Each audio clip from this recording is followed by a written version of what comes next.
by any chance? I'm sorry, John, 1 second. I'm just working on the YouTube Okay. difficulty. I didn't hear your question. I'll be with you in a minute.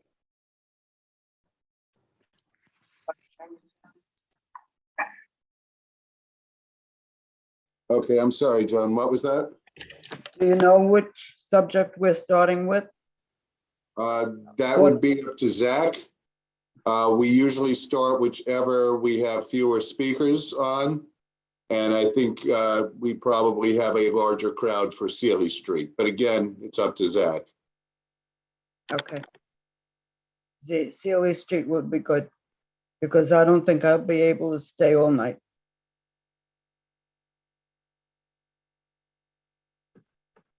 And put your thinking cap on, because this is going to be a subject for me. Remember a few years ago when Sealy Street came up again, where they wanted to change it to a one-way street? Well, there was no actual Think proposal for that. of the video that they showed. Yeah, I mean, we got folks from Sealy Street who were asking for a variety of things, and we'll hear that tonight. And Well, we hope that DOT will take that back and conduct their study accordingly. well, if you recall that meeting, they wanted, DOT wanted to change it to a one-way street. And there was a picture, or not a video, a picture that they showed of a silver car pulled over to the side and a white van approaching in the opposite direction from southwest. That was me. I can't call that specific. You don't remember that? That stuck in my I brain, don't recall that picture. because I never said anything that night, because everybody was against it. And now the subject is up again about the traffic on Sealy Street. I don't Okay. think the issue ever went away. Well, I'm going to bring that up tonight.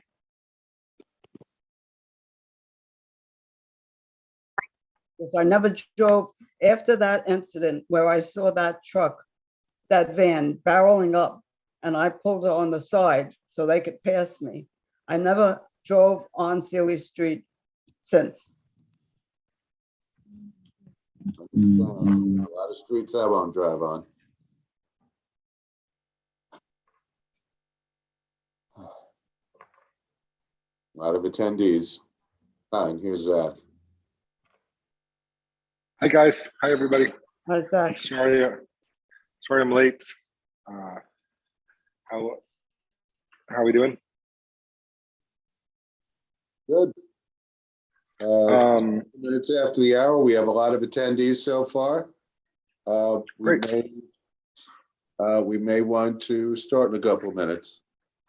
Of the names I recognize, it looks like most of the attendees, or the majority, are for the Sealy Street issue. Okay. So let's move forward. We can start, get this meeting going. It's about a couple minutes after 6. Should I call attendance, Zach? Please do. Board members or committee members, I'm going to mute everybody now. When I call your name, and I'm only calling the committee, please unmute yourself, acknowledge I've called your name, and then mute yourself again.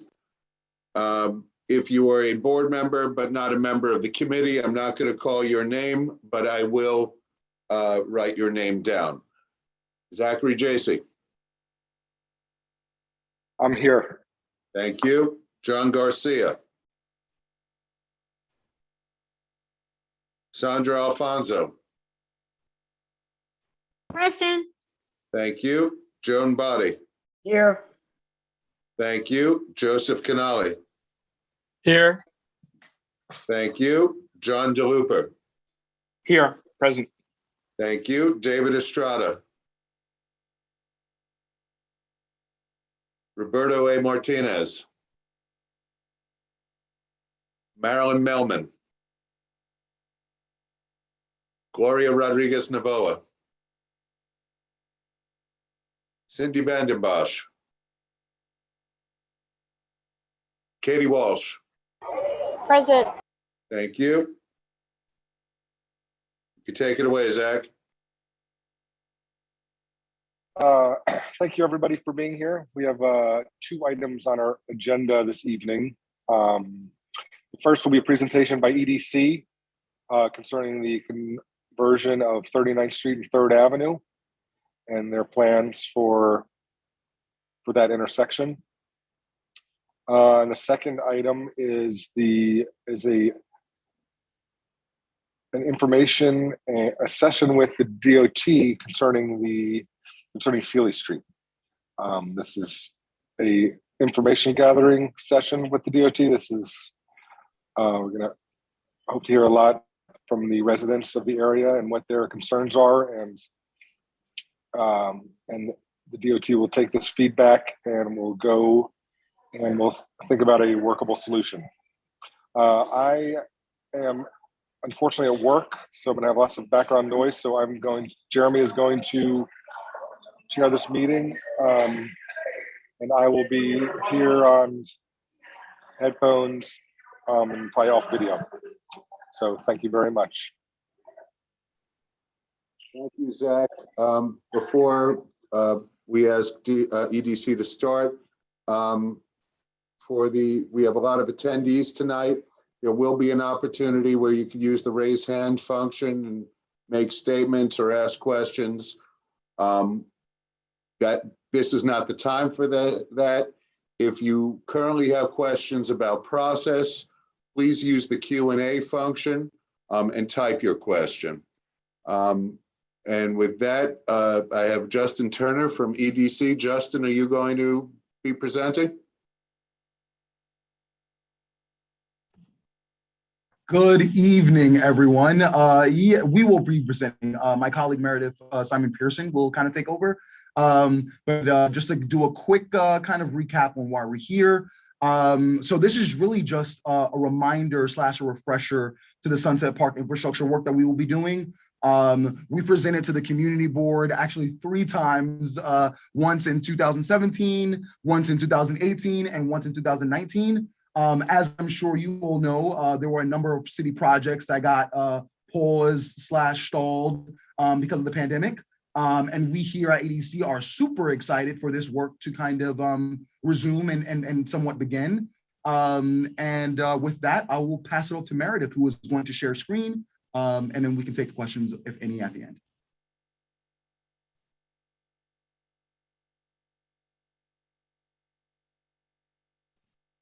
Jeremy, can you ensure that Meredith Simon Pearson has ability to be able to share screen? Sure. Let me take care of that. Thank you so much, Jeremy. And while Jeremy does that, I just want to take a second to say hello to everyone tonight. It's a pleasure being here. Too late, Justin. I beat you to it, and then I talked up. Okay.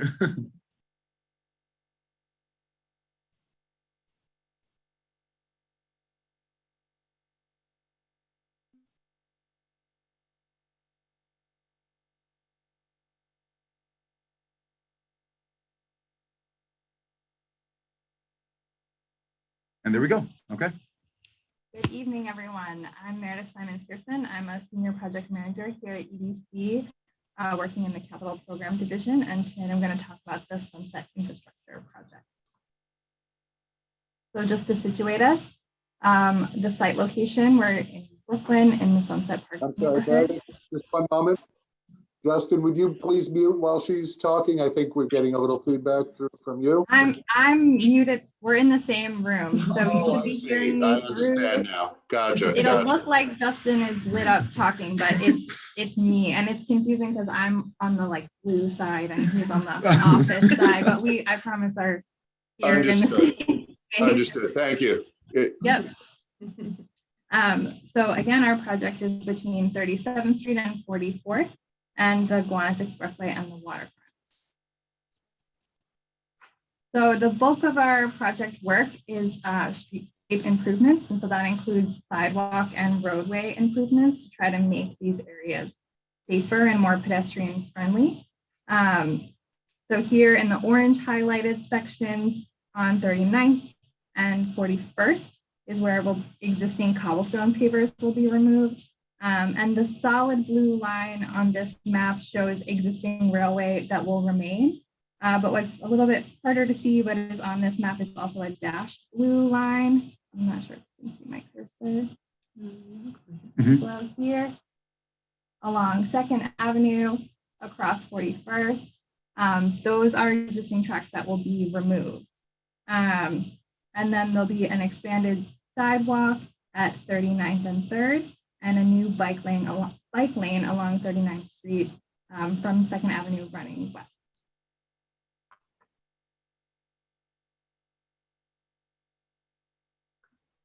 So the other element to the streetscape improvements are plantings and street trees. So we'll have almost 100 new trees, which are shown here in green, and 13 transplanted trees shown here as orange dots. And in addition, the expanded sidewalk at 39th and 3rd will include plantings, as well as the redesigned corner at 39th and 2nd Avenue. So using 42nd Street as an example of the typical streetscape improvement, here we have a cross-section of what a street will look like. So you can see a 9 to 10 foot clear path for walking, a 5.5 foot planter zone between the path and parking and the roadway.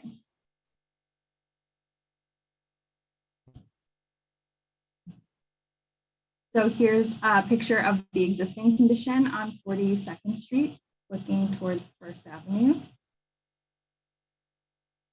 And then here's a rendering of the proposed design. So you can see that 9 foot clear path and those street trees creating a buffer between the walking path and the street.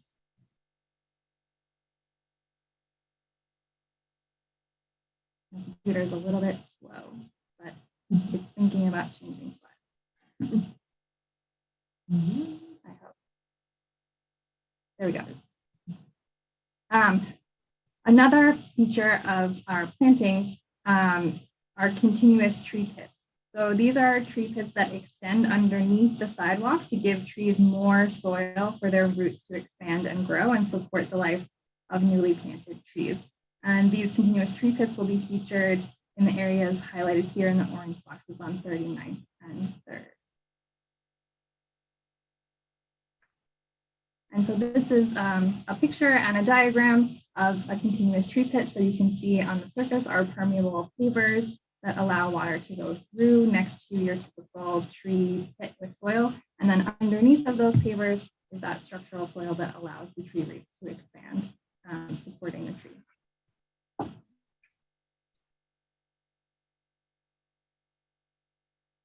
So on 39th, between 1st and 2nd, there'll also be a new protected bike lane.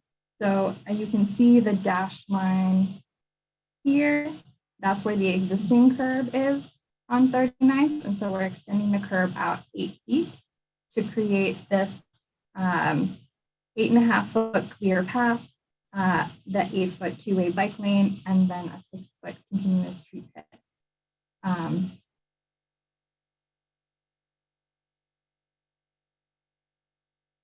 And so here you can see the existing condition on 39th Street. And then here's the proposed condition. And so you can see in this rendering of the design that there will be safety features such as this buffer warning strip between the pedestrian area and the two-way bike path, as well as the continuous tree pit buffer between the cyclists and the pedestrians and the street. And this was designed with DOT guidance and direction. Meredith, just for a moment, your audio is a little difficult, but I want to tell people I've been using the closed caption. It's capturing you very closely, so I would suggest people also use the closed caption feature to read as you're speaking. Okay, I'll also try to speak up and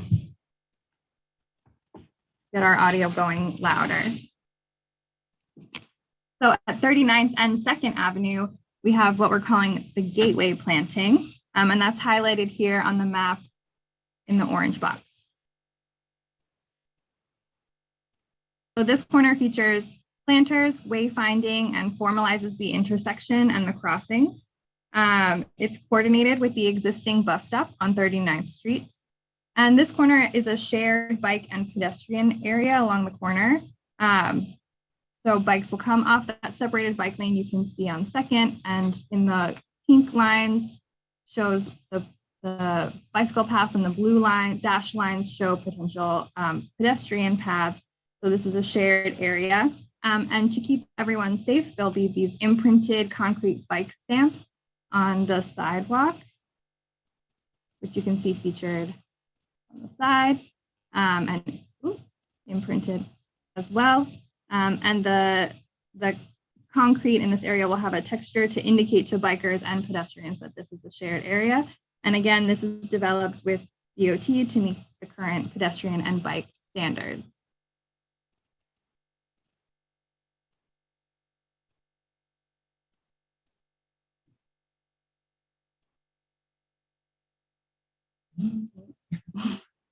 There we go. So here is the existing condition at this corner of 39th and 2nd Avenue.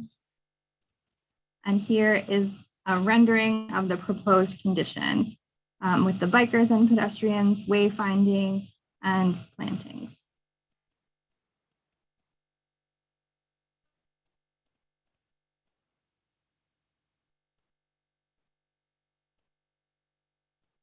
It's thinking.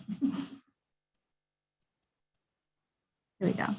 So another feature area in the project is the corner of 3rd Avenue and 39th Street, where there will be an expanded sidewalk, which is highlighted here in the orange box.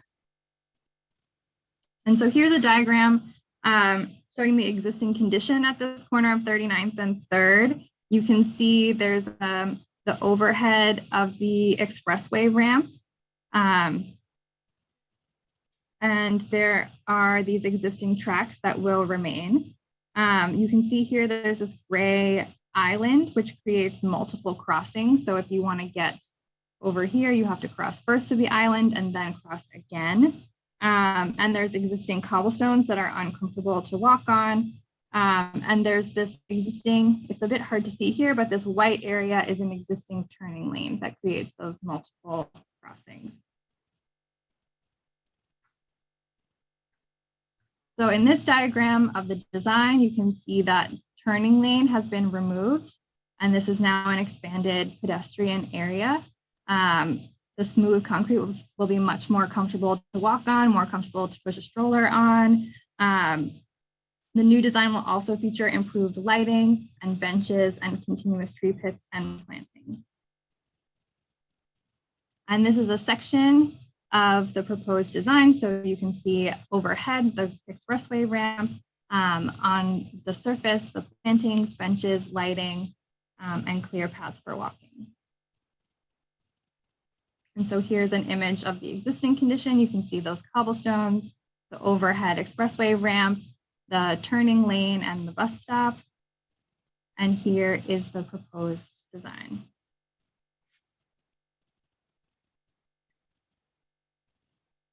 So upcoming timeline for this project, we're anticipating construction staging to start at the end of April.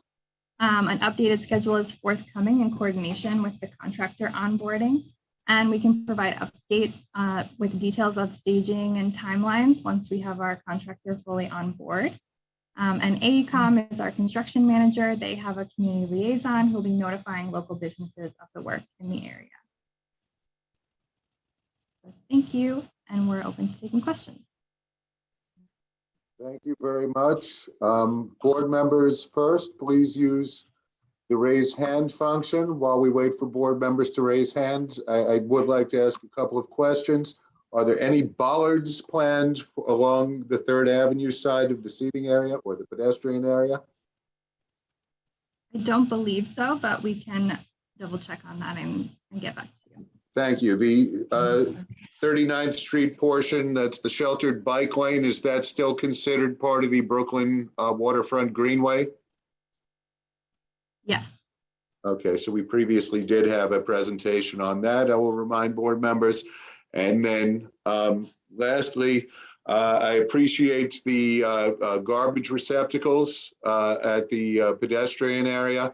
However, Third Avenue sanitation refuses to put out public receptacles. So there is no public receptacle pickup on Third Avenue. Are you expecting sanitation to pick up those receptacles? Hi, I'm sorry. We've got another EDC person here. We're kind of sharing, like we mentioned. I think we'll have to get back to you on that in regards to the public receptacles, because the project has stalled and restarted. I think we're not completely sure right now. We'd love you to help us pressure sanitation to get public receptacles on Third Avenue. Okay. Yep. So I'm all for them. So I see 3 board members with hands up. I'll start calling them in the order in which they've raised hands. Yes. Zach Jacy. Zach, you're the chair. You can just jump in. I know, but I'm respecting the flow, and I appreciate you stepping in. So there was the garbage. That was on my list. That's a very important thing, and we would like you to follow up. There's another thing that I guess your current EDC chair, when he was the CEO of Industry City, came to us, and we allowed for Industry City to put in barricades that would prevent trucks from parking on 39th Street.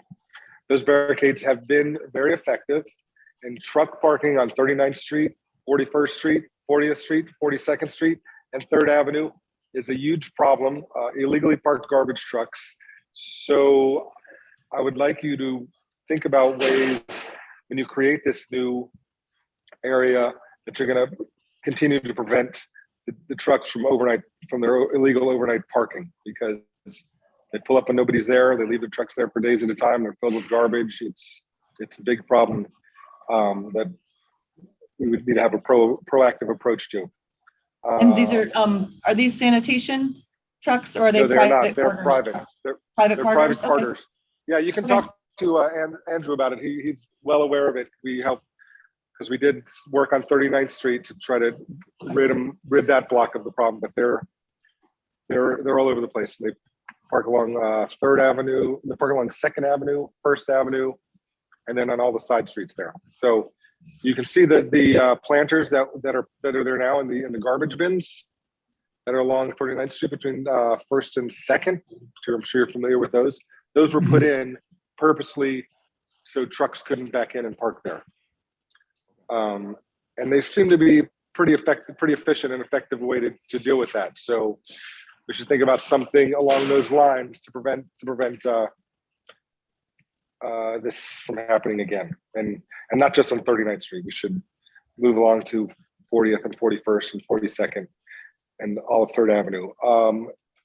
As we've been saying for years, we are very excited to get that railroad track removed. That could be the first thing done. Pulling that up is going to make everybody so happy that gets off of that exit. That will be talk to the construction company. I mean, if that's the first thing that's done, you're gonna generate so much goodwill with the rest of this project. Sounds good. We can have a ceremonial rail removal event. For sure. I mean, we can, and then we can keep walking around the whole. But if I'm being completely honest. Like getting that done, like that is such a mess, as you know. And if that is the first thing you do, and you make that, people are gonna be much more happy to move along. So let's we'll keep this going with more questions. We'll try to wrap this up in another 20 minutes because I know we have a lot with the Sealy Street. Thank you guys very much for this presentation. Catherine Walsh is next. Hi, yeah, I'm actually just walking close to the site right now. I wanted to ask the EDC staff and kind of emphasize pavement markings don't keep people safe. So in your design, we need to put in bollards and you need to put up barricades. And that involves this intersection that you showed us the imaging for on 39th and 3rd, where one of our neighbors on 47th between 5th and 6th was killed.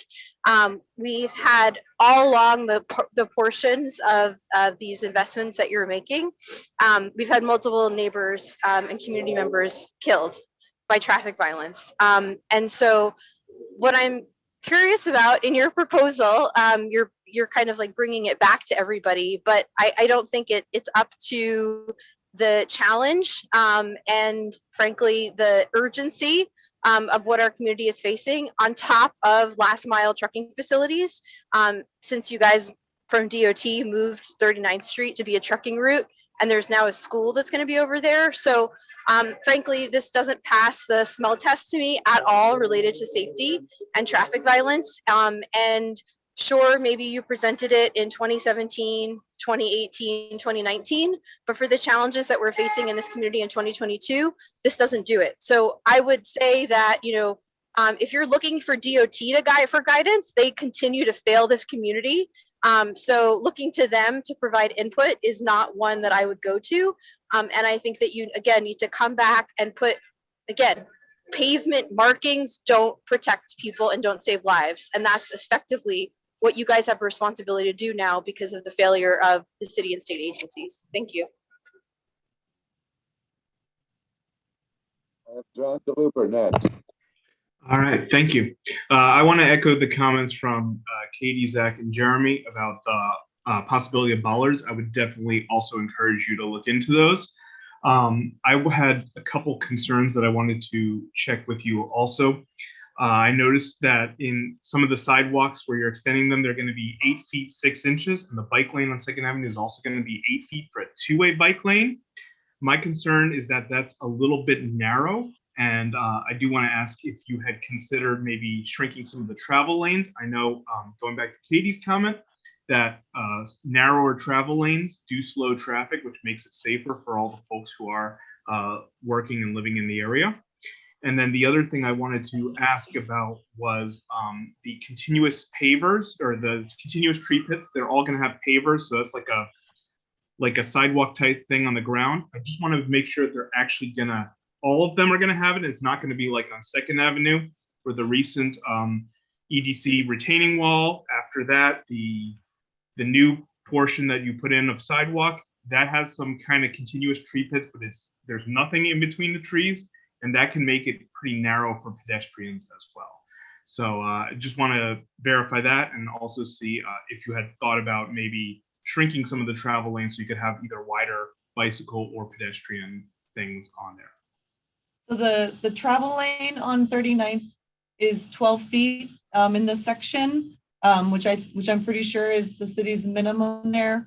I think in residential neighborhoods, you might can squeeze it a little bit more, but that travel lane is 12 feet. And so it's just got the 2 parking lanes that are now a standard 9 feet.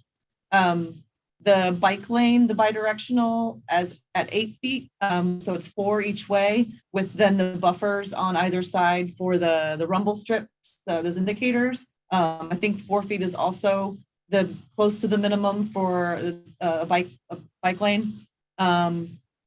We obviously want to maximize the safety for both the pedestrians and the cyclists. So I think with the 12-foot travel lane kind of drove that width.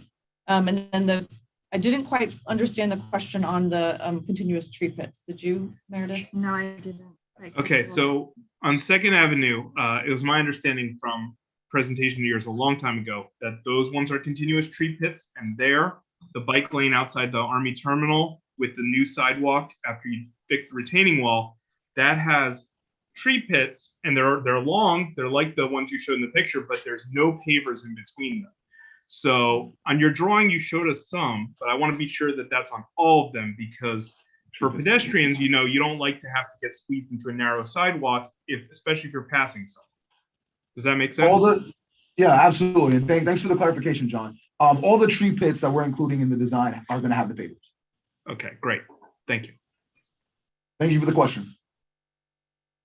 Okay, I've reached the end of board members, so attendees, if you'd like to speak, please raise your hand and I will call on you. And while we wait for a couple to raise their hands, I will say I am about to prove I am a professional first and a Knick fan second. From the Brooklyn Nets, I've never said those two words together. Mandy Gutman, you can speak. Jeremy, it happens to the best of us eventually. You'll come around. Hi, everyone. As Jeremy mentioned, my name is Mandy Gutman, and I lead community relations for the Brooklyn Nets. Since 2016, we have occupied office space in Industry City on 39th Street at 2nd Avenue. We have at least 300 employees who work out of this office.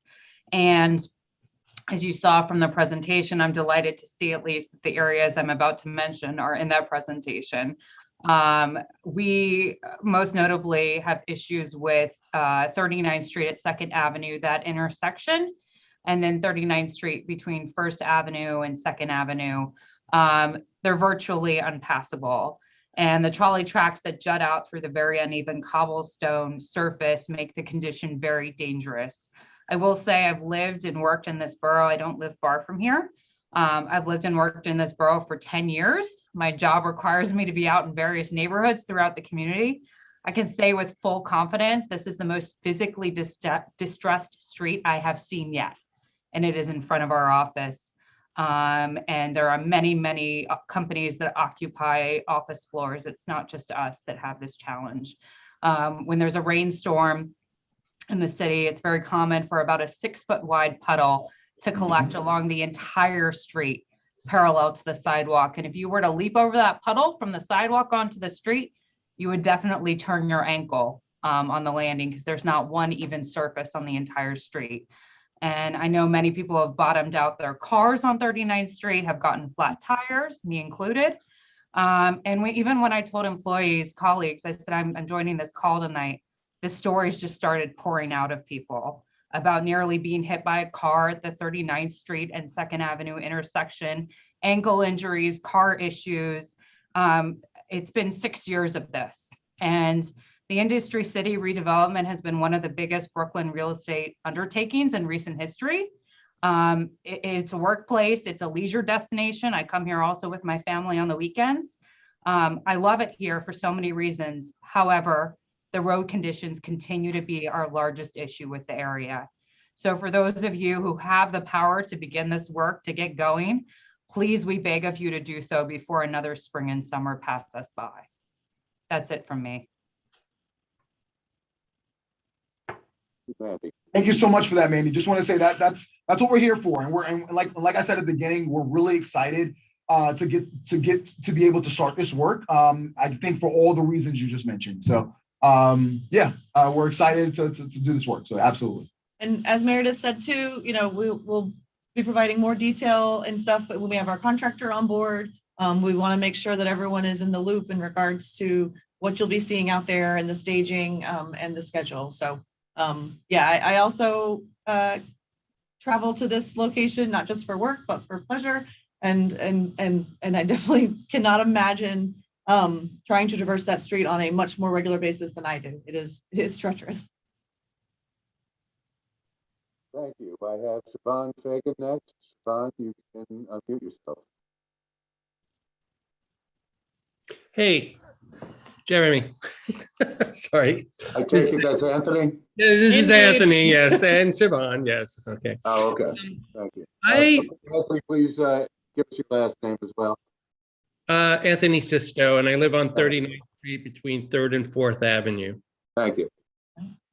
Okay. I haven't had anyone mention Costco.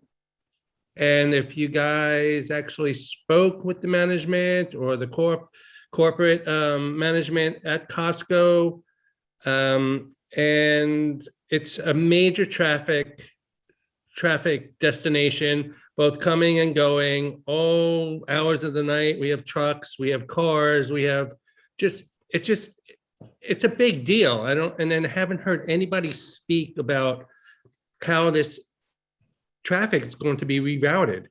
I kind of know because it's just going to be rerouted and funneled down 39th Street like everything else is. And it's just, you know, not to mention the pre-approved wind energy hub. You know, you guys approved this in 2017. We have a wind energy thing down at the end that's proposed, and where's that traffic going to go? I mean, I have a feeling it's all going to be funneled down 39th Street between 3rd and 4th Avenue, where they propose to put a school as well and everything else, because that's just where everything goes, apparently. So, like, please let me know if you guys have spoken to anyone, you know, at Costco or the Wind Energy Hub, or how this is all going to work. So the project is not changing any existing traffic patterns except for removal of that turning lane at 39th and 3rd. So the existing roadway traffic will remain, and with DOT, we're required to maintain a lane of traffic during construction. Obviously, some of that, it will be impacted when we are digging in the street, but the project and the scope will return the street to a smooth paved surface, established curb lines and sidewalks for folks more so than you have now. We have been in communication with Costco in relation to their adjacency to the expanded sidewalk. And we plan on reaching out, obviously, to some of those larger, many of the businesses in the area with further detail once we get going directly adjacent. Thank you. I have Capino, Morales, Escamilla. You can unmute yourself. Hi, good evening. Good evening, guys. Yes, I am a former security officer for Industry City. I just wanted to testify on what I've observed during my work there, because I would actually direct traffic for trucks and vehicles down 39th Street and between 3rd and 2nd Avenue, and between 40th Street and 39th Street on 2nd Avenue. And those roads are really messed up with that cobblestone, and we appreciate that this work is being done. I also want to say, please also pay attention, please, and focus on the trucks as well. You know, they do need that area also to work, because they have companies there. Industry City has companies that they have these trucks come in also. So we got to think about the pedestrians as well as the trucks. We have to make sure both sides have what they need. And I just appreciate what you guys are doing. Thank you. Thank you so much, Gabino. Thank you. I have Katie Walsh next. Okay, I'm just, for what it's worth, I came down again to the site.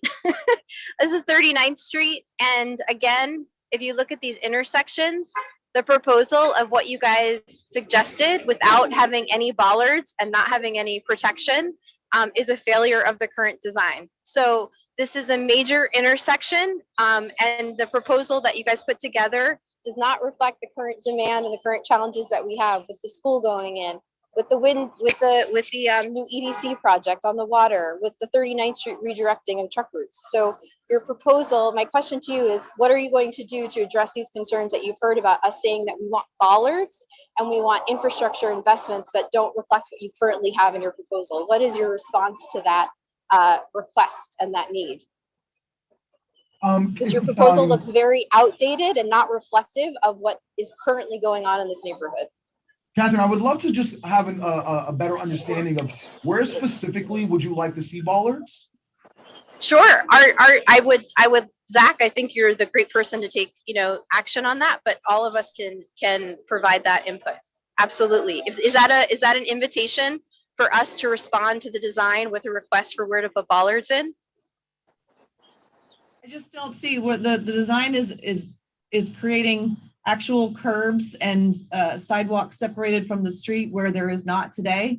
And so, yeah, so for me, I'm unclear as to where bollards are needed on a sidewalk. So it would be Great. helpful to understand so that we can respond more clearly to the need. Great. So it sounds like as a follow-up action, you're inviting the community to respond to say where we would like bollards based on your current design. That's what I'm hearing you say? In order to respond to a request for bollards, I need to understand where, I don't see where they are.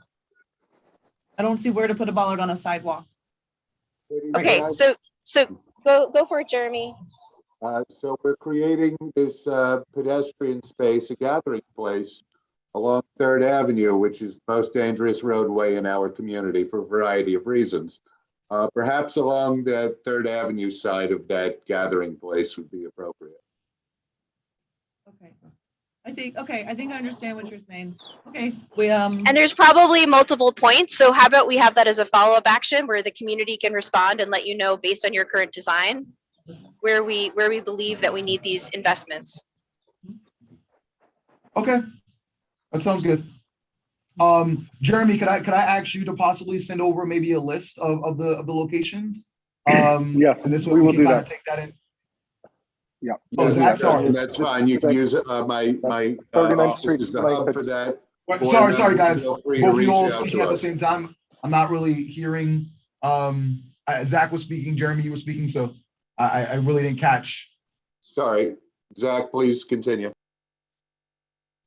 No, we're saying the same thing. We will compile a list of locations and we'll use Jeremy's office as the hub for that information. Mainly it is along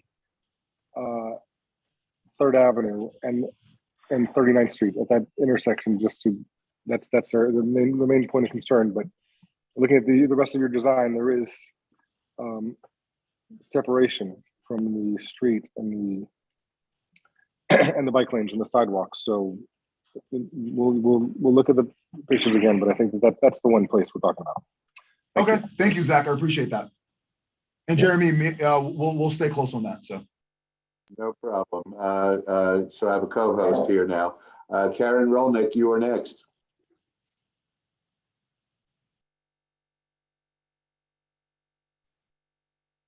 Karen, I think you're on mute. Karen, you can unmute yourself. Yeah, I'm sorry. The menu for unmuting's weirdly changed. I was just wondering with regards to the ballards, and I was wondering if there was a way to get statistics on traffic accidents where there's a similar configuration. For example, you have the bike lane and the sidewalk kind of in the same space separated by a painted line, which we also have through Red Hook leading up to the waterfront. Along there we have the same configuration. Would it be possible to get statistics on pedestrian accidents or collisions that happen there? And also, there are areas of Battery Park in Manhattan that have a similar configuration with pedestrians and bicyclists crossing. Are there any statistics kept on accidents in those areas that we could use for reference? We can follow up with DOT and try to get any information that they have about that. Yeah, absolutely.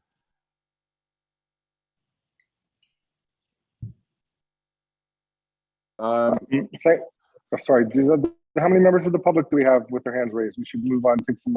There are no additional members of the public or board members with their hands raised. There are two questions in the Q&A that I just want to paraphrase. Jerry Mulvaney asked if vehicles exiting the Gowanus will still be able to make a left and a right at the exit. Will there be new light sequencing? And he's concerned about traffic backing up onto the highway. I'll have to get back to you onto the light sequencing. I don't think there's any change. But yes, vehicles will still be able to turn left and right. But now I'm actually doubting myself. So I kind of want to get back to you on that too. And Siobhan, no, you're right. The vehicles should be able to turn both left and right. And Siobhan and or Anthony asked if they could get an answer with regards to whether or not the wind energy hub at 39th and 1st would have an impact on what you've shown today. We can follow up. Yeah, We can 'cause follow up. that's the brand new. Yeah, it's not. Thank you. Okay, Zach, with your, and to clarify for Gabino Morales Escamilla, are the cobblestones being removed on first, and between Yes. First and on First itself as well, between 39th and 40th? We're looking What- at, what- we're looking at the plan real quick, just to confirm. On First between 39th and 40th, is that where we Yes. said? It looks like it's just on 39th between Second going to the waterfront, and then on 41st between First and Second. Thank you. Okay, folks, I see no additional hands up. I'd like to thank our friends from EDC for their presentation and for their the questions that they answered tonight. We will follow up with them on a number of issues and they with us. Particularly with the bollard issue, if you could follow, board members, if you could follow up with me this week, I'd greatly appreciate it. As you heard during the presentation, they're planning to start next month. So we want to make sure that they get this info as early as possible. With that, Zach, do you want to introduce the next issue or do you want me to? Good night, everyone. Thank you so much. Thanks, all. Thank you guys very much for coming in. Jeremy, you can please, I got lots of background noise here. No problem. We of course have heard over the years quite a bit from folks who live on and around Sealy Street of some dangerous conditions in the area. People have differing ideas as to what the solutions for that would be. So the purpose of this meeting, I had a meeting a couple of months ago, I guess already, with some neighborhood residents, Sealy Street residents, who asked DOT to conduct a study of the street. And we thought it was important to hear from the residents, to hear what the conditions are, that the folks from DOT who are here tonight to listen, hear from the people who live these experiences, what the conditions are, and then conduct the study from the lived experiences, rather than conducting the study and then dropping it on us without hearing from the residents. So we thank everybody for participating in this matter. I would like, I just would ask one of the residents, Zane, who chaired the meeting that I attended. Zane, if you could just briefly introduce this, and you're more than happy to share your opinion now. And other folks then can raise their hand and share their opinions as well. So Zane, I'm going to allow you to talk. Jeremy, can I introduce my coworkers first? Oh, okay. I thought you were just here to listen tonight and weren't No, speaking. I was. I'm sorry, Emily. So let me introduce you. Emily Riquelme Beaufort is our liaison to Brooklyn DOT. Emily, sorry. Yeah, correct. So again, my name is Emily. I just want to introduce my two coworkers, both Matt and Bobbin, who are here to listen along with myself as well. If you have any questions, one of us will be happy to speak on it. But generally, the whole sentiment of our being here is because we want to listen to the community and move forward with any type of study, understanding exactly what the concerns of the residents are. So thanks, everyone. Thank you, Emily, and everybody from DOT. I just read my Q&A again. So Merrill, I believe, is going to be speaking on behalf of the street folks I spoke with. Merrill, you could unmute yourself. Great, thank you.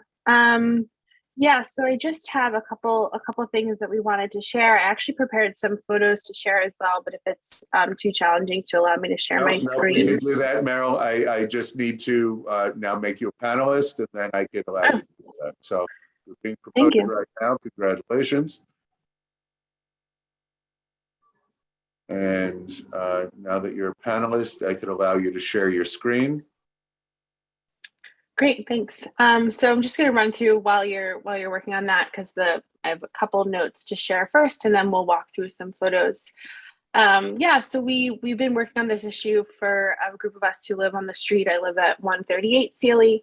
A group of us have been working on this for many months now, and working within the community have come up with what we, believe are the core issues that are at play here. So first and foremost is that the traffic from the Prospect Expressway it seems to be increased over the past several months, probably years, both in terms of speed and volume. A lot of this can be attributed to rerouting that takes place when you're directed via Waze or Google Maps, which leads you onto Sealy Street, which runs, for those who don't know, fully from Greenwood Cemetery all the way to Prospect Park without any, there's like one stop sign and there are no traffic lights in between. So the maps tend to guide you to go there because it's pretty quick to then get to other parts of Brooklyn. Additionally, so that traffic is coming off of the Prospect Expressway. There's also a lot of traffic that comes onto our entirely residential street from McDonald Ave, from another part of Brooklyn. And then interestingly, something that we learned actually when we met with DOT a couple months ago is that what we always suspected, which is our street is quite narrow. It is the most narrow two-way street in all of New York City, which I wish were more proud of that fact, but it creates some problems for us. And so it's a street that is two-way, and it has parking on both sides. But as you'll see in a moment when I show photos, it's actually impossible for two cars to pass each other, for there to be two full lanes when you're driving on our street. Another issue that's come up is between Prospect Park Southwest and 20th Street, which is perpendicular to our street, there is no safe place to cross. So there are many moments where pedestrians might cross. Our street has a part of it that's elevated above Prospect Ave and has stairs that go down to Prospect Ave, but there's no visibility if you're driving on our street to know that pedestrians might be crossing there.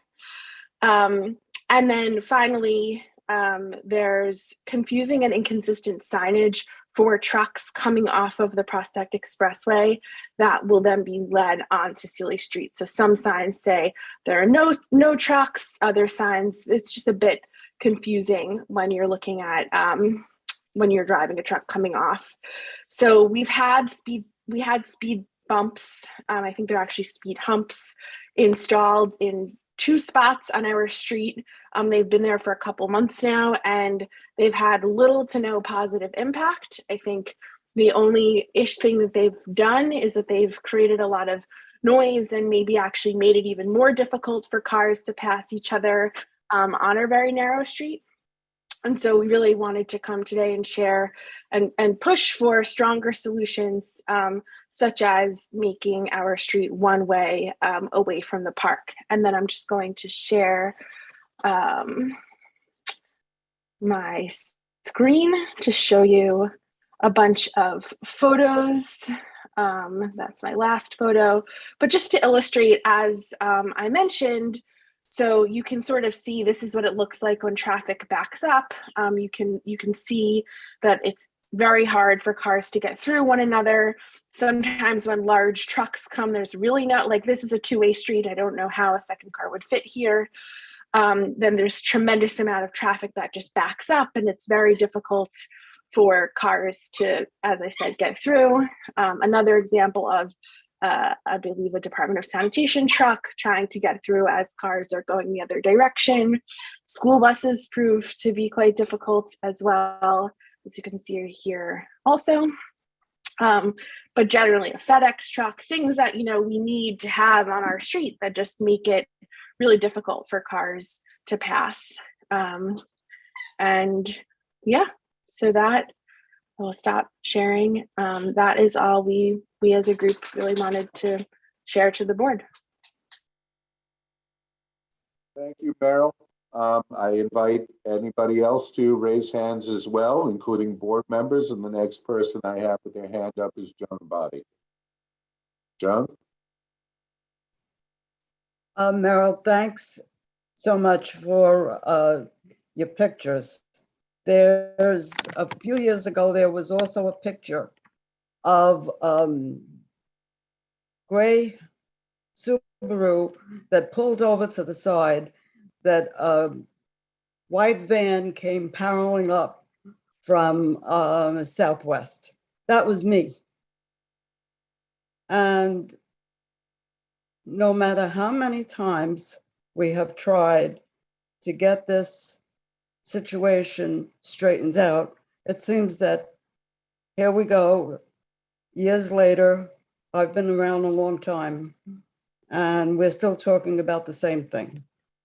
So DOT, please adhere to what they're saying, because this has got to be resolved. And let's get it resolved this year. That's my speech for tonight. Thank you, Joan. Zach gave me controls here, so I am going to go back and forth between board members and the public. I have Lauren Lieb next. Lauren, sorry. Lauren, you could unmute. Lauren, it is not allowing me to let you speak because you have an older version of Zoom. However, I could promote you to a panelist, which should allow you to speak, so I'm promoting you. Lauren, you can now unmute yourself. Thank you. Wow, I feel promoted. So hi, my name is Lauren. I do not live on Seeley Street, but I have a son and daughter who attend middle school at MS 442, which is on 19th Street, just past Seeley Street. And we live down the hill in Windsor Terrace, Kensington, and they head up the hill every day and head down the hill every day and cross Seeley Street to get to their school, along with maybe 50 to 75 other kids who go to MS 442 and Bugs, the other middle school in that building. So they cross Seeley Street, and they cross Seeley Street at 19th Street.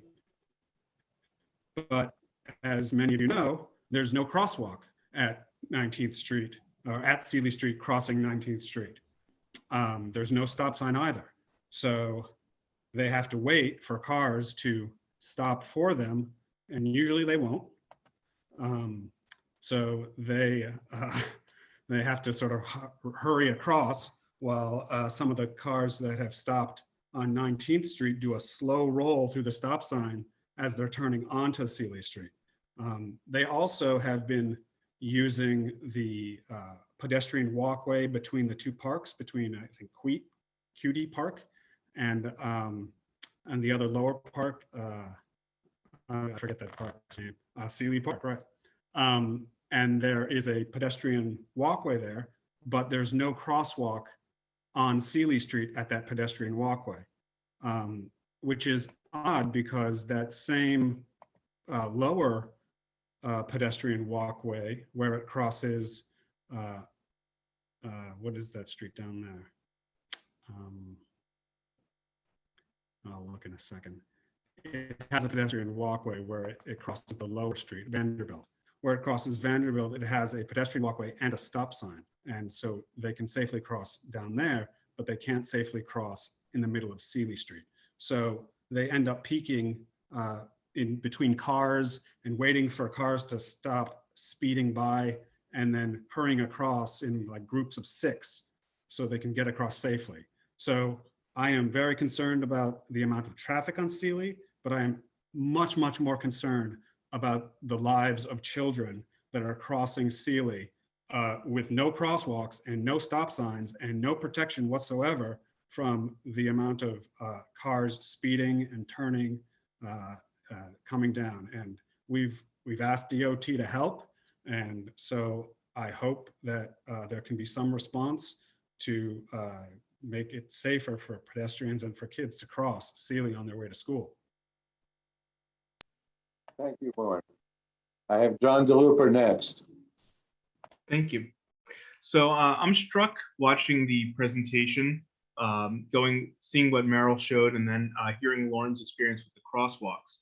So I wanted to ask if DOT has any plans to convert any of the existing crosswalks into high visibility ones, and whether they've considered the stop signs and the making more of the intersections into two crosswalks. My supposition is that that would help with the Waze stuff. But, sorry, Jeremy. No, they're taking our feedback tonight, so please give your suggestions to them. All right, so my suggestion would be, yeah, stripe every intersection you can, do it in the high visibility one. I know you've done high visibility crosswalks more and more frequently, so I think that needs to be done. Definitely add in, stop signs will slow traffic, and yeah, definitely, I hope you'll consider that kind of thing. And think long term too. You know, if curb extensions are feasible, I know they've worked well in some parts of the district and in some of the neighboring districts. So yeah, that's my feedback then. Thank you, John. The idea, of course, is to help influence the study with the experiences of the folks who live it every day. I have Leslie Osip next. Leslie, you can unmute. Hi, can you hear me? Yes, we can. Hi, I just want to second everything that's been said so far. I also, like the last speaker, live down the hill on East 4th Street, just past Vanderbilt. I have 2 kids who attend New Voices Middle School, so they have to cross that same intersection at 19th Street and Sealy, which, by the way, the entire length of Sealy Street from the cemetery to the park has no crosswalks. It's very unsafe. There's not a safe place for children to cross. Additionally, I walk my 2 younger kids to elementary school, kindergartner and a 4th grader, and we dodge that intersection every day.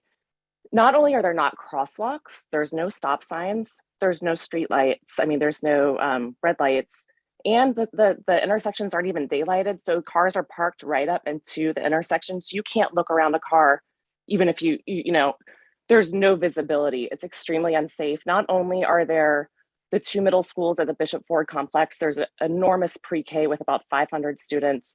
There's another preschool on Vanderbilt and 19th Street. So you have a lot of children crossing right there.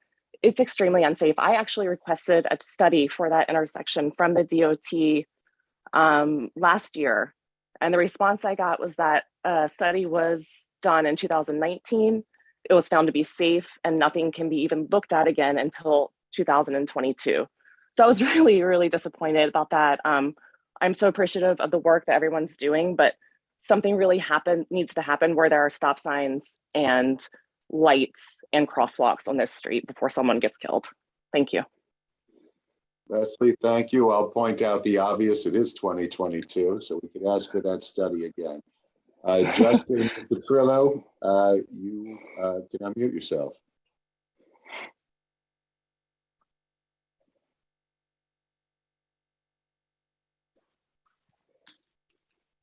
Justin, in my attempt to do something else, I accidentally muted you, so I have to find you again to unmute you. There you are. Justin, you could unmute yourself. Can you hear me? Yes, we can. All right. First of all, thank you, Jeremy, for inviting Meryl and some of our group to speak. Really appreciate this forum, and also Emily and your associates from DOT. Thank you for joining to hear from our community. As you've heard on this call, I can echo what all the previous families have spoken about. I live on Sealy Street, and I'm extremely concerned about both the volume and also the speed of traffic traveling down the street. We have been collecting data about the volume of traffic that we're seeing, and it's clear that the expressway is really contributing a massive number of vehicles and vehicular traffic. These are drivers who are in search of quick cut-throughs, so they don't really represent people who are just navigating or local drivers through the neighborhood, and their driving behavior reflects that. I will regularly observe cars traveling at 40 or 50 miles an hour down Sealy, which, as it has been pointed out, does not have any stop signs or crosswalks or traffic lights to slow the speed or the volume of traffic. As a father of 2 young children, I'm in sort of a state of perpetual terror when the kids are out on the sidewalk or anywhere near the street for that matter. And it's a daily exercise in trying to scramble across the street to bring them down to school at Brooklyn Prospect Charter on Fort Hamilton Parkway. So I really urgently urge the DOT to open a study to determine the feasibility of putting some type of safety measures in place on the street, up to including making the street one way from the park to McDonald, because really at its core, it's the volume of the traffic and the behavior of the drivers that's causing much of the unsafe behavior and creating a lot of the risk. So thank you again for hearing us out, and thank you for letting me speak, Jeremy. You're welcome, Justin, but it's not me. I'm just doing the controls. Mark Miller, you are next. Mark, you can unmute yourself. Hi, it's actually Amy Ryder, Mark's wife. He's here too. We have been on residents of Sealy Street for 18 years, and we live very unfortunately directly on the bump. The speed hump went in, surprising, as far as I am aware, pretty much everyone. And the noise that we have had to endure since the hump went in has been, it's just awful. You can sit in our living room and hear ka-thunk, ka-thunk, just shaking the house because of the trucks. And the traffic on Sealy Street is a real problem. The speed humps are not slowing traffic. And the trucks that come through are landing hard. There's problems with noise. There's problems with vibrations. There's problems with pollution. It's just really not a solution. What would be a solution, since that's what this call is about? I think a four-way stop sign at 18th Street and Sealy Street is at minimum would be a solution, because then the trucks wouldn't come flying. Stop signs and lights all the way up and down the street, especially at Sealy and Prospect Park Southwest, because that's a really tough turn to do safely sometimes, especially when the trucks park and you can't see that it's safe to make your turn. You just kind of trust that somebody's not going to come careening down and hit your car. Anything that would slow traffic and then maybe result in Waze and Google Maps directing people in another way to another block would be helpful. But strong opposition to the speed humps is what I want to convey. Thank you. Thank you, Amy. I have H. Brown next. You can unmute yourself.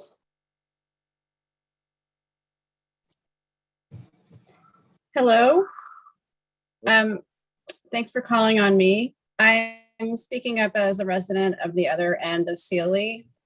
We live a few doors down from McDonald Avenue. We're not part of this community group that has been speaking with each other about the safety issues, although I do endorse everything they've said. We don't have children who live with us, but we live in the community as well. We're out on the street every day, walking our dog and speaking to our neighbors, and crossing the intersections at both 20th Street and 19th Street can be literally hair-raising. And I have seen young children crossing the street in fear. I once saw an adolescent girl at night almost get hit.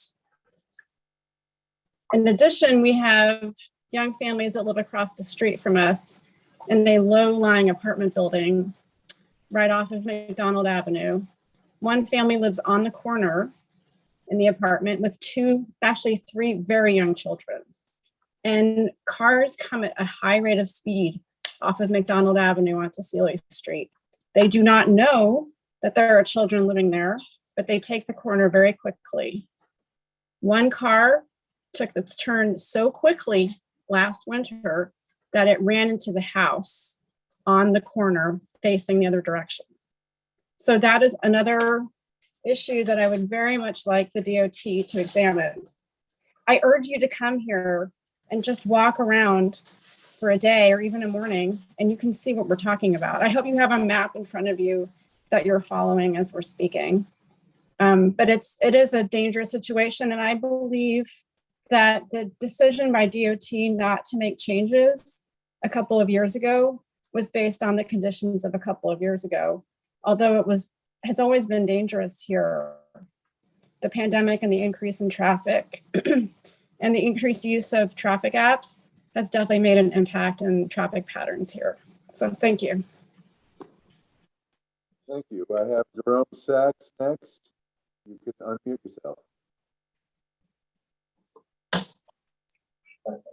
Hello. Hello. Hello. Hi. Can you hear me? Yes, we can. Okay. I want to say that I live in the block from the bridge over Prospect Avenue to Prospect Park Southwest. At the narrowest point in the street, it is impossible for two cars, no less trucks, to pass each other in front of my house. And and then there's huge amount of truck traffic, garbage trucks, semi-trailers, everything coming down the street going both ways, and sometimes getting stuck for like 10 minutes and horns blowing. It's just awful. In addition to it being so dangerous. And one other thing, first of all, that I think we have like 150 people who joined this effort. So I just want to make it clear that we have a huge number of people who are all concerned, and I hope a lot of them are on this call. The other thing is in front of my house is that there's a hill from the Prospect Bridge down to Prospect Park Southwest. So cars coming down the street after the speed bumps speed up naturally and hit volume, hit speeds must be, I don't know, 30 miles an hour on this tiny, tiny street. And so that's another problem. My solution is to redirect the traffic one way from Prospect Park Southwest towards the bridge, towards McDonald, and that would eliminate a huge amount of this traffic that's directed from the expressway down our little teeny street onto Prospect Park Southwest. So thank you very much, Department of Transportation. I hope you come out and take a look, because it's obvious how terrible this is and how dangerous it is. And we're just waiting for something terrible, terrible to happen. Thank you. I had David Estrada next, but David, I saw you put your hand down. Was that a mistake? Oh, I mean, no. Oh. Hi, sorry, Jeremy. You did call on me, I hope. I had some background. Called on you, David, yes. Thank you so much. I want to be very brief in favor of all the block residents who are there. I live on Terrace Place, which is the next block up, which ironically is excessively wide for a one-way street. But I want to speak as a board member and a 18-year resident of the area that a one-way treatment and neck downs at the Prospect Park Southwest and McDonald Avenue sides would help mitigate quite a bit. I can't speak to the speed hump issue. I haven't experienced that directly. But we have history of DOT making this neighborhood much safer with the large, quite exceptional bulb out of the sidewalk where Windsor and Terrace meet at Prospect Southwest. So to the rest of the folks who are on the call, it can be done. and I think we've noticed a marked difference here just a whole block away on Terrace Place once the intersection treatment was given a thoughtful pass. So I'm very thankful for all the comments from my neighbors, because I'm raising a 5 and a 6-year-old, which is why I was muted, and I'm feeling all the same stuff you are on just trying to get across the streets. Thank you. Thank you, David. I have Jerry Mulvaney next. Jerry, you can unmute yourself. Hi, Jeremy. Can you hear me? Yes, we can. Okay. I've been in the neighborhood Windsor Terrace on Southwest between Terrace and Sealy for 27 years, and there have been multiple requests for a traffic light on Southwest and Sealy. It's been mentioned a number of times that only one stop sign exists between McDonald Avenue and Prospect Park Southwest. And each time this has been proposed, the DOT brings up the subject or the reasons against it, that it doesn't pass muster with 8 federal warrants. So I'm hoping that this can be now overridden, because it clearly is a real problem for the area. I think you need a traffic light on Sealy and Southwest that would stop the buildup of traffic on Sealy Street and the horn honking at rush hour, trying to get into the queue of Southwest to go down to Park Circle or go towards Bartel Pritchard Square. There should be stop signs at 18th Street and Sealy and 19th. I think there's one at 20th, the only one, and there probably should be a traffic light on McDonald Avenue in Sealy. As far as the one-way option, I'm against that because it will definitely increase traffic on Southwest that's already untenable. It's a parking lot for most of the time. And if there's Sealy allows the only direct way to get to McDonald Avenue and other neighborhoods, Kensington, Borough Park, Greenwood Heights, Park Slope. And without that option, much more traffic will be on 9th Avenue and Park Circle leading into Fort Hamilton Parkway. So I would ask DOT to really look at the fresh lights, traffic lights, Southwest and Sealy, and more stop signs between Sealy and McDonald Avenue. Thank you. Thank you, Jerry. I'm going to take a guess at something here. I may fail spectacularly, but I'm guessing the S stands for Sister Mary Ambrose. You may unmute yourself. Thanks. I would have to agree with 99% of everything that has been said so far. I live near the stop sign, the one and only stop sign on Sealy, and I will tell you most drivers consider it optional.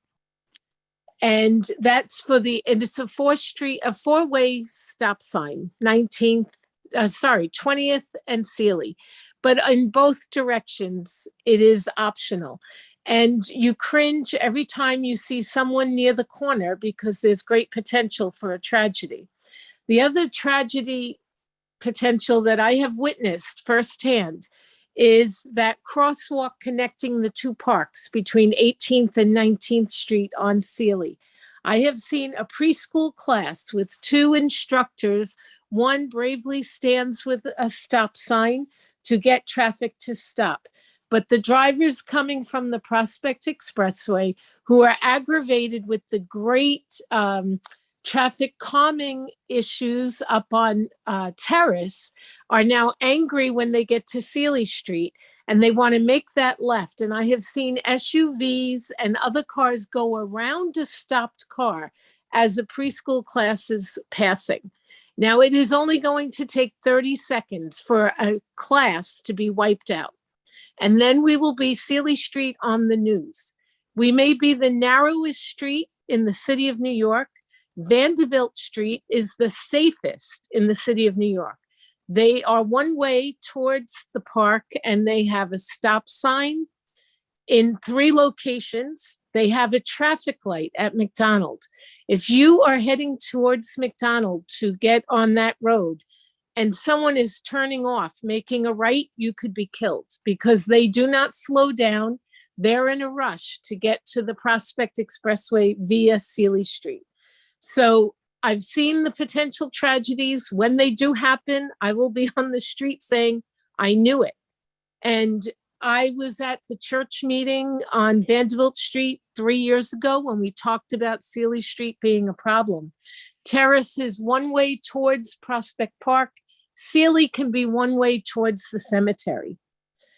My fear is that we will be heading towards the cemetery with neighbors from Sealy Street if we don't do something. Thanks. Thank you. I have Madeline and Richard Jean or Jean next. You can unmute yourselves. Hi, this is Madeline, and yes, the last name is Jean. And we are residents of Sealy. Madeline, my husband Richard is here. And we're residents of Sealy Street for 25 years, now homeowners.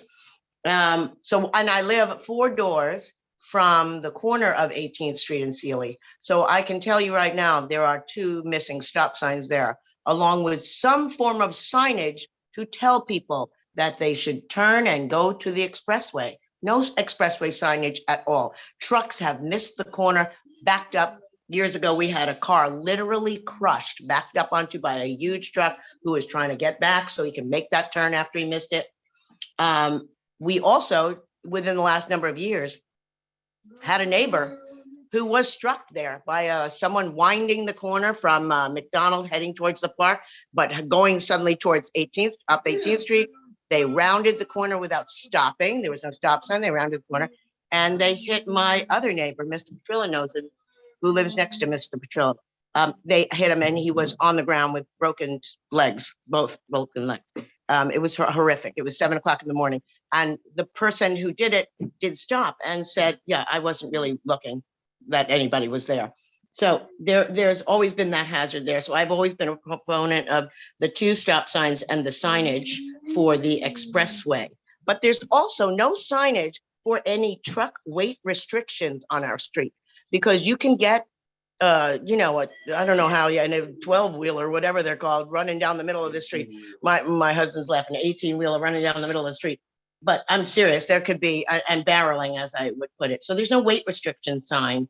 There is a place on Prospect Park Southwest at Sealy, right in front of the Sealy Deli, that has had a no parking in that area sign.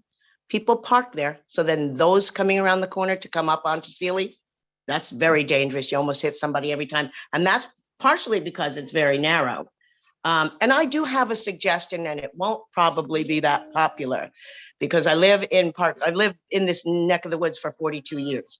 So I can tell you what worked. One of the things that worked was for rush hour.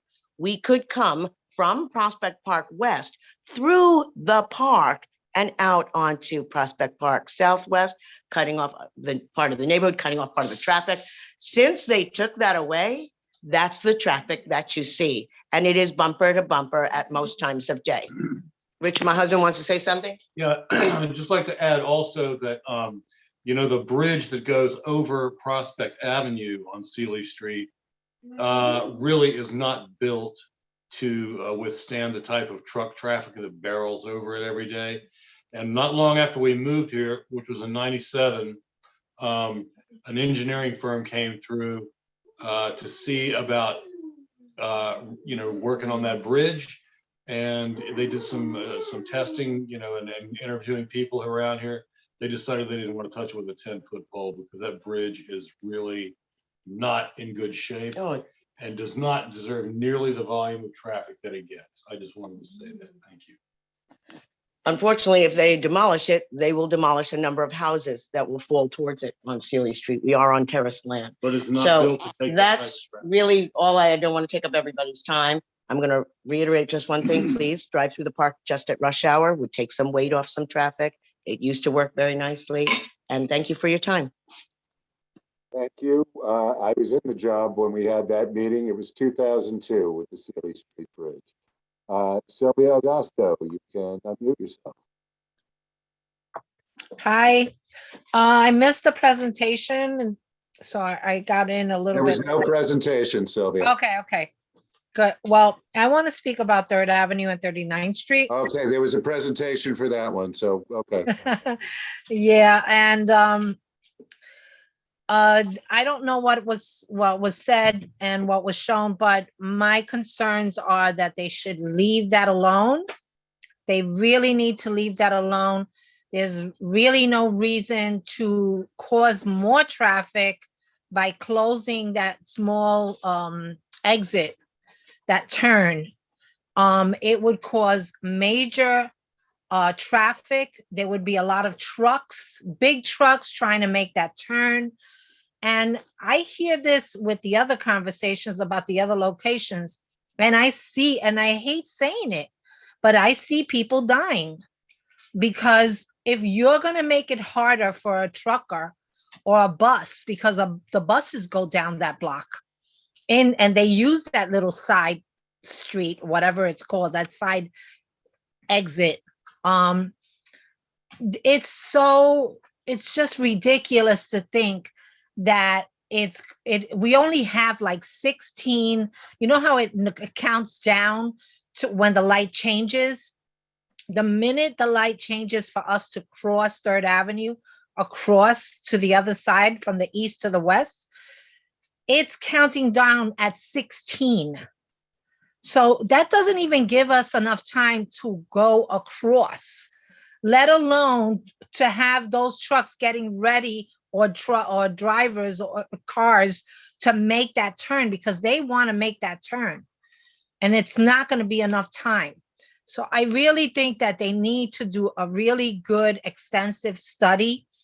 3, 6, 9 months. I prefer like a year of study, close it up for a couple of weeks, see what happens, open it up again, see what happens, close it up again, see what happens. And again, you know, I'm sorry, but I feel that that's a big mistake. I see a lot of accidents. I see a lot of traffic people, drivers getting frustrated, and it's going to be a disaster. And nobody's going to sit there to take in the air. There's gas there. There's a smell of gas there. I don't know if DOT noticed that, but there is a smell of gas in that area. So, you know, think about all the other things that you should be doing in that area and correcting it. And I'm sorry, I disagree with them changing that. Thank you. Thank you, Sylvia. I have Edward Cunningham next. Edward, you can unmute yourself. Okay. Hi, yes, this is Lori, my husband Ed. Thank you very much. We live at 144 Sealy Street, so we're right near the corner of 18th and Sealy. We've lived here for 30 years and raised 2 children who are now in their early 20s. So we have survived without our children, and it was much more feared than crossing the street than taking the subway. And that's how bad it was for 30 years, and it's only getting worse. A possible solution, perhaps, is because most of the traffic does come off the expressway of people trying to get over Prospect Park Southwest to get over to Coney Island Avenue at rush hour, is when they come off the ramp at Bishop Ford. At the Bishop Ford, when they come down to 11th Avenue, they kind of jigsaw across onto 19th Street, and then they make that left onto Sealy. No trucks, there is a sign there that no trucks should be coming onto that small street on 19th Street. However, illegal trucks are all the time. My husband stands on the corner and tries to prevent them with his body from coming down the street.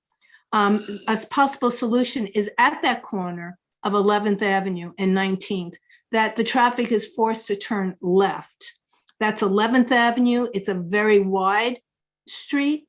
It has 3 lights and it has a stop sign.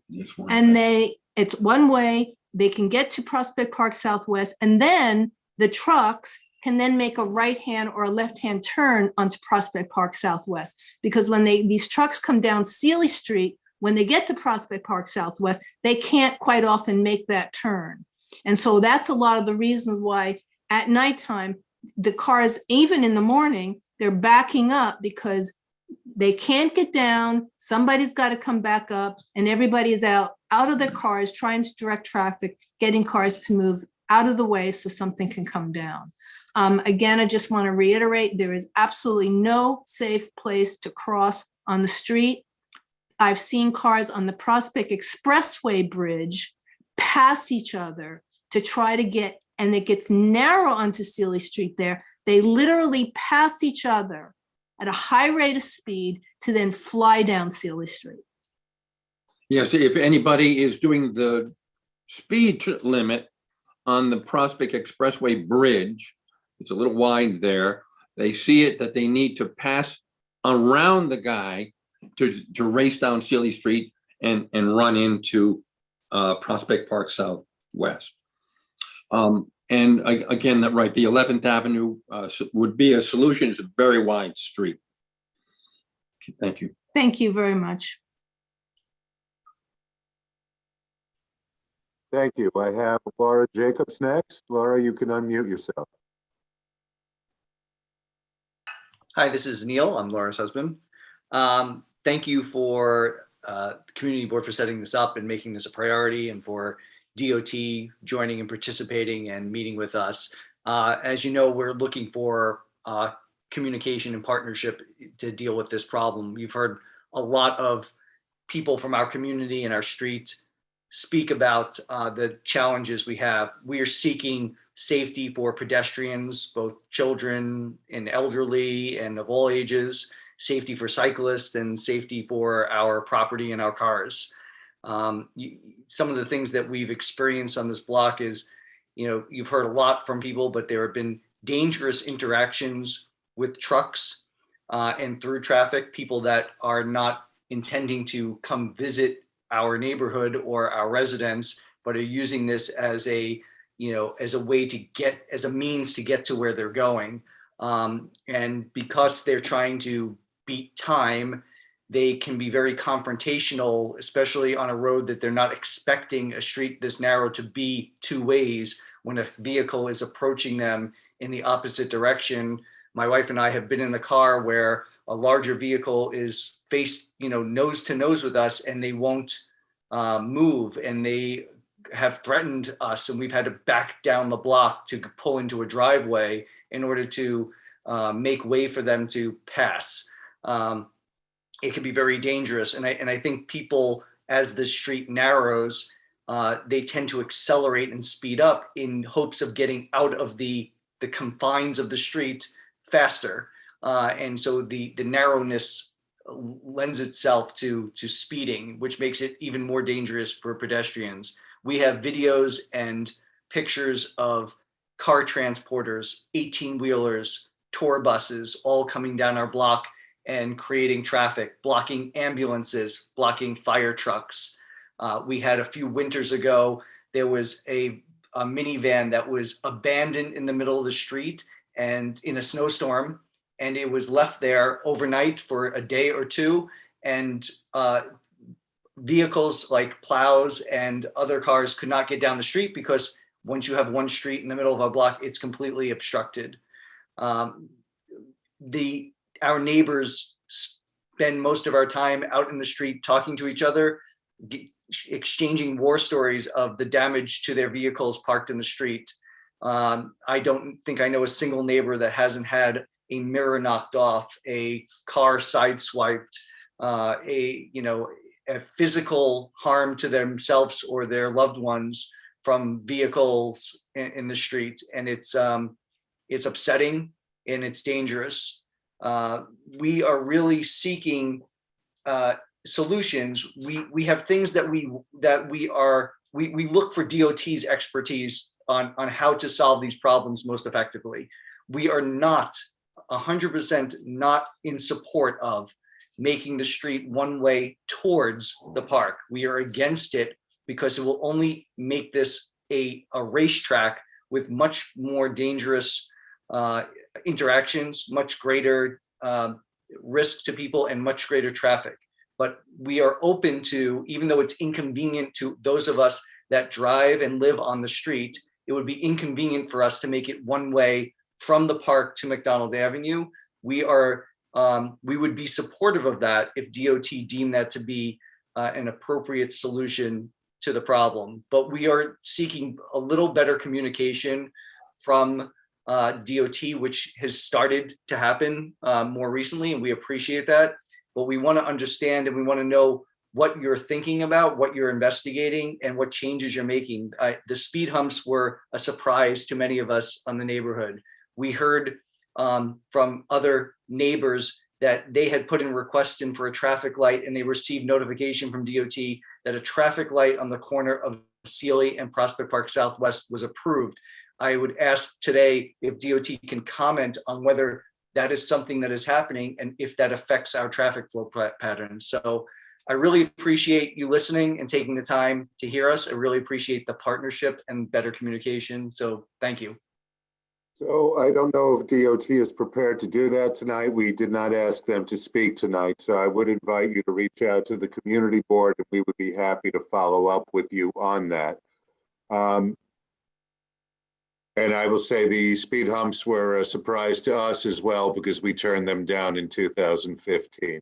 I have Susanna Lipsight up next. Susanna, you have an old version of Zoom, and I have to promote you to a panelist so you could speak. So you are hereby promoted. Susanna, you can unmute yourself now. Great, thank you very much. I appreciate hearing all the concerns of people who live on Sealy Street. I live on Prospect Park Southwest between Sealy and Vanderbilt, and I'm very concerned about the pedestrian safety at the crossing of Sealy at Prospect Park Southwest. There is a crosswalk and a stop sign, something I understand is in need in other places, but even with the stop sign and the crosswalk, cars the cars on Sealy Street heading towards Prospect Park Southwest roll through the stop sign in order to be able to make their turn and see cars on Prospect Park Southwest. The parking spot closest to Prospect Park Southwest is right up against the stop sign. So pedestrians need to step out into the street, crane their neck around the parked car to see if maybe this car is stopping at the stop sign, which invariably they are not. So I don't know if it's neck downs or bulb outs or what the solution is, but I just want to implore DOT to come out and observe. I think everybody I know, myself included, is petrified for our children and really anyone, because it's an extremely unsafe intersection, even with a stop sign and a crosswalk. Thank you. Thank you. I have Robin Tiger next. Robin, you can unmute yourself. Hi, thanks so much. I just wanted to touch on, I had heard part of the reason why Sealy was a two-way street was because it was deemed necessary to have a direct path, in particular for ambulances, from McDonald to Prospect Park Southwest. I live on Sealy right by the Prospect Avenue Bridge, the overpass there. And as other people have mentioned, that actually doesn't make sense, because sadly, so many times as soon as there's another car going in the opposite direction, that ambulance cannot get by, fire truck, what have you.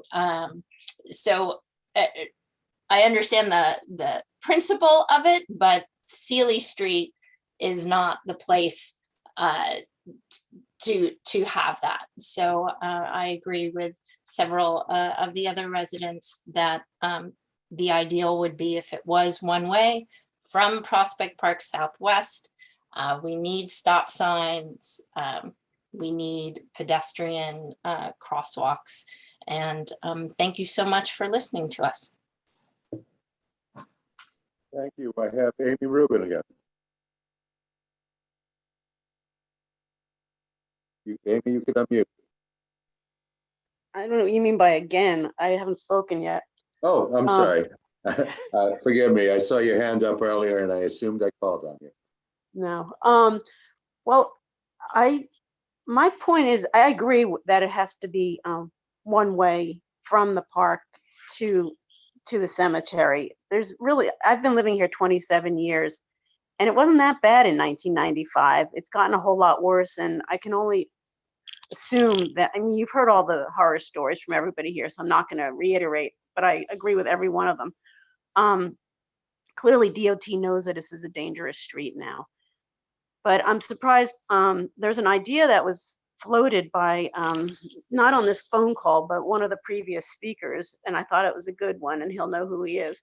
An immediate thing can be to lower the speed limit on Sealy Street. I mean, not that anybody is abiding by it anyway, but it might go into the algorithm of Waze and Google Maps if this is a lower speed limit street, that it won't save anybody any time and nobody will be sent down this street. I also think if there's an emergency route that's required, and I hate to screw the people on 11th Avenue, but that is a wide street and it could be a two-way street. I'm not sure why Sealy Street was chosen to be two-way and that street was not. I'm dismayed but not surprised to find out that we win the narrowest two-way street in the New York City award. But I think lowering the speed limit and immediately and eventually making this one way is a great idea. And if in fact the stoplight was approved for Sealy and Southwest, that's just gonna, I mean, that's gonna be great for purposes of crossing the street, but it's really not gonna do anything in terms of taking the traffic off of Sealy Street in the first place. Thank you. Hope you can do something. Thank you, Amy. I have Elizabeth Beal next. Elizabeth, you can unmute yourself. Am I unmuted? Yes, you are. Okay, great. Thank you. I appreciate the input of my many, many neighbors. I live on 150 Sealy. A number of my neighbors have already spoken. I'm old. I moved to this block when I was the youngest person on the block. I am now amongst the oldest member of this block. I have lived here 40 years. I've raised my children here. They no longer live in this neighborhood because they can't afford it, but that's a separate issue. And I would just like to say to DOT, and I know they've heard a lot of testimony, that how urgent this situation is. It is an emergency. A number of people have testified to that. And in my historical memory as a member of this neighborhood, the cutout I think someone referred to at 16th Street and Prospect Park Southwest was preceded by quite a number of very serious accidents and at least one fatality. There may have been more than one fatality. I remember that. And after that horrific situation, change came about. I don't think we need to have a fatality or multiple fatalities to bring about change, but that is what many of us, I think, are afraid of. And when I hear, because now my children are grown, that young children can't cross Sealy Street to get to school without endangering their lives, it has to be changed now, not lifelong change, but some kind of immediate change. That also means disabled people and older people cannot cross the street safely. And some months ago, in front of my house, 150 Sealy, I was getting out of a car. I don't gesture widely into the street. I hug my car, and a car came down the street so fast, it was 6 inches away from me. And I've been changed forever since by that.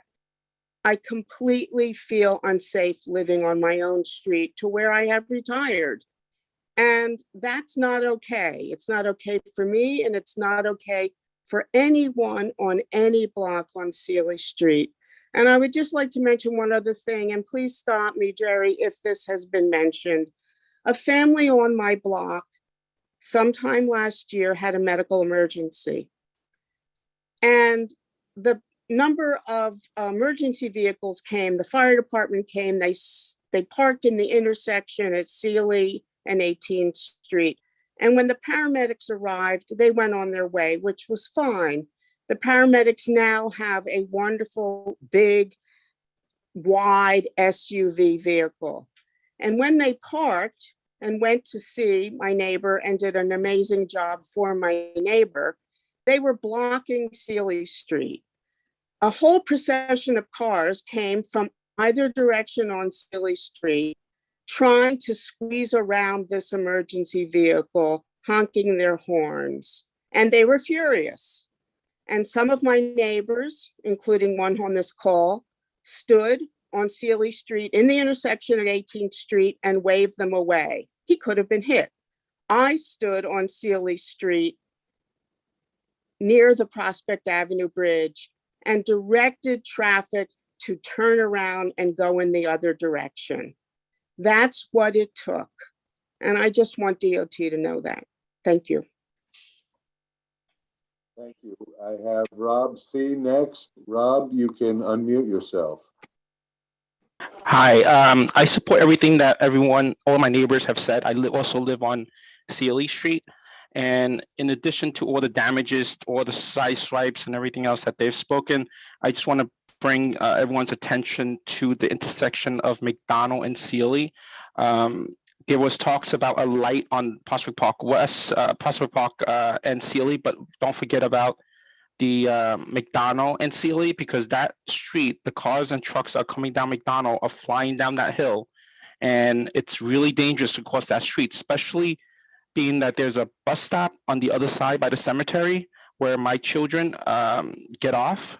And when they cross that street, it's almost impossible. And it's so dangerous because A, there's not enough lights to light the street, and two, cars are not stopping. Thank you. Thank you, Rob. Zach, I've reached the end of the list.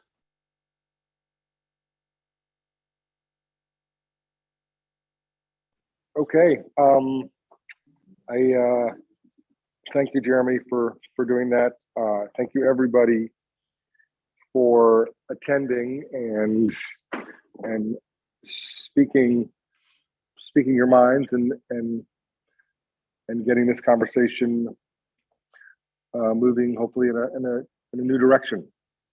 I thank the DOT for being here and listening, and we look forward to you guys coming back with some proposals, and then we can discuss this further. I think you have gotten a lot of information, and some of which you're familiar with, some maybe you're not. And look forward to this moving forward. And again, thanks, Jeremy, for running this. So without further ado, I would adjourn this meeting. Thanks everyone for having us here. Excited to work together in the future, and we'll keep everyone in the loop. But thank you for all your testimonies. We will bring it back and we'll work from there. Thank you, Emily. Yeah, no problem. Good night, everyone. Good night.